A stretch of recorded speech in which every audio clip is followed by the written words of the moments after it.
Hi, today we're going to talk about function notation, and this is something that we mentioned before because you guys kind of saw f of x and got a little confused, and I sort of said, just act like it's y, it's the same thing. That's what we're going to talk about today, function notation. Okay, so I have some notes for you to look at. All right, so this is section 5.3 in Springboard, function notation. And all it is the same thing that we were doing before. So f of x is kind of like the same thing as y, except the cool thing about it is I can see what x is. So if let me grab a piece of paper real quick.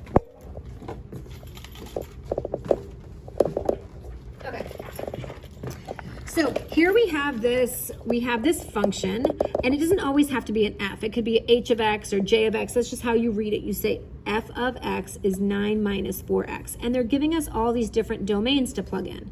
All right, so we can plug in, we can say f of 5.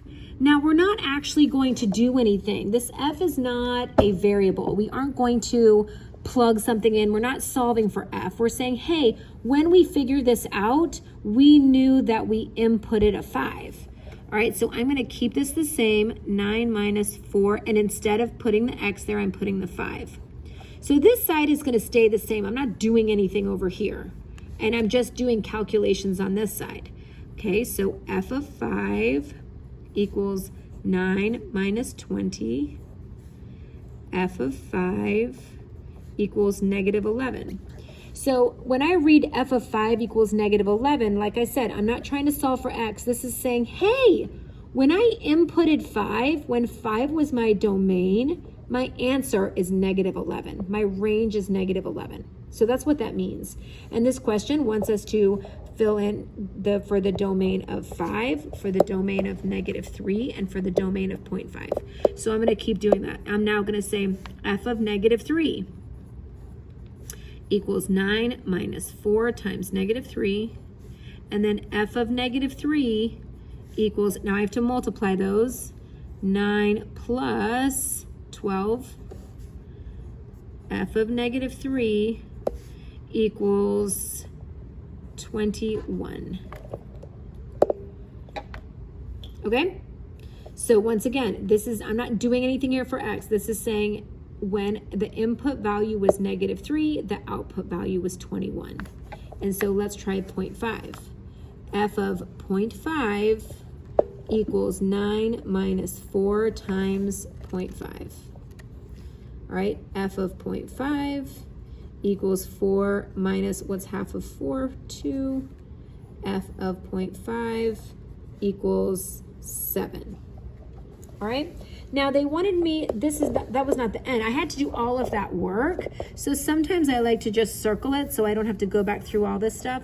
And it wants me to list it like an ordered pair. An ordered pair is like a coordinate. So my coordinate would be 5 because that was the input, and the output is negative 11. The next coordinate would be negative 3, and the output was 21. And the next coordinate would be 0.5, and I would have 7. All right, if I had to do a table of values, my x and my y, and I just fill it in this way. 5, negative 3, 0.5. If I had to do mapping, same thing.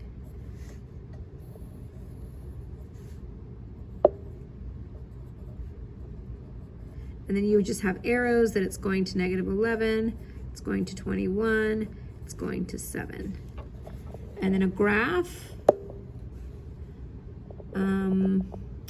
Should have given myself a little more room here. Let's say that we're going by 5. No. Okay, we'll just do, yeah. 1, 2, 3, 4, 5, 6. This is my problem this way. 1, 2, 3, 4, 5. Whatever you'd plot them. So I would plot 5, negative 11. Way down here, I would plot negative 3, 21, way up here, and I would plot a half and then 7. Now these don't have to make a straight line or anything. They just because this is not, these are not linear functions. Well, this is actually a linear function, but it doesn't have to be. Not everything you're going to get here is going to be a linear function. So they won't always be straight lines, but that one was a linear function. Okay. So now it says, given f of x equals 9 minus 4x, what is x if f of x is 1? And this is one that always is kind of a little tricky. So before, if you look up here, they were saying, hey, here's the equation. Figure out if x is 5. Figure out if x is negative 3. Figure out what the answer is if x is 0.5. Here, what they're saying is, what is x? So what's the value of x if f of x is 1? So for this equation, what you're going to have to do, if you notice here, they're not saying x is 1, they're saying f of x is 1. They're saying this whole thing is 1, and they want you to solve for x. All right, so this doesn't happen very often, but sometimes it does. So now you have to figure out what x is. So now you would subtract 9 from both sides. Divide both sides by -4, and x equals 2. So if we plugged x back in here, we should get our answer as 1. Okay, so x is 2 when f of x equals 1. So they gave us the range, and they were trying to find the domain. All right, evaluate each function for f of x equals -5.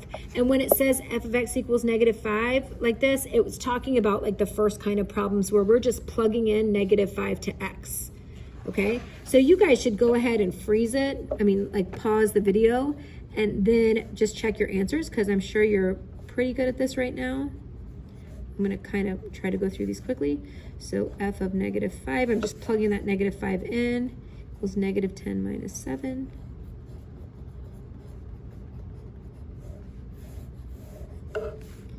So see, sometimes it's f of x, g of x. It just helps tell you which problem you're working on. So if I called on someone and they said the answer to g of x, I would know they were talking about b.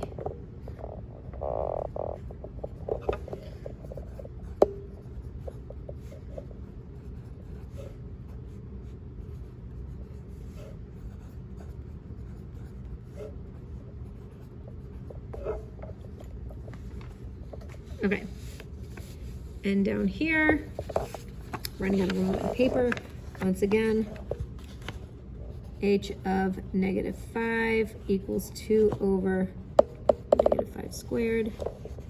H of -5 equals 2 over 25.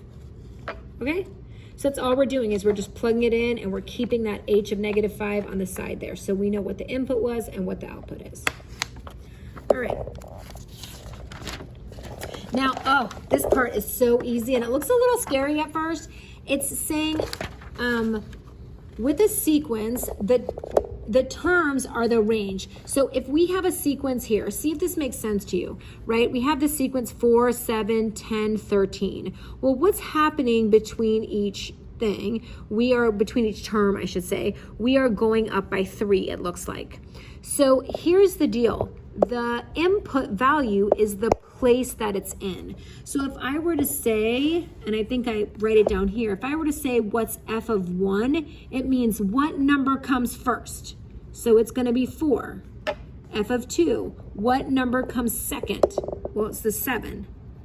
What number comes third? It's the 10. What number comes fourth? It's the 13. So my input is the place that it's in, and my output is the number that's there. Okay, so let's look at this one. What's f of 3? Well, 1, 2, 3. F of 3 is 0. What's f of 7? 1, 2, 3, 4, 5, 6, 7, 8. What's f of 8? Oh, I have to figure this out. So what's happening to these numbers? They're going up by 2. So f of 8 would be 10. All right, you're just looking at the place, and then you're writing down the number there. So I wanted to show you, check your understanding, and then on page 78, yes. Okay, so check your understanding is this little section right here. It says, evaluate the function for the domain values indicated. Okay, p of x equals 3x plus 14 for x. So they're saying, that sounded weird, but they're saying these are the domain values.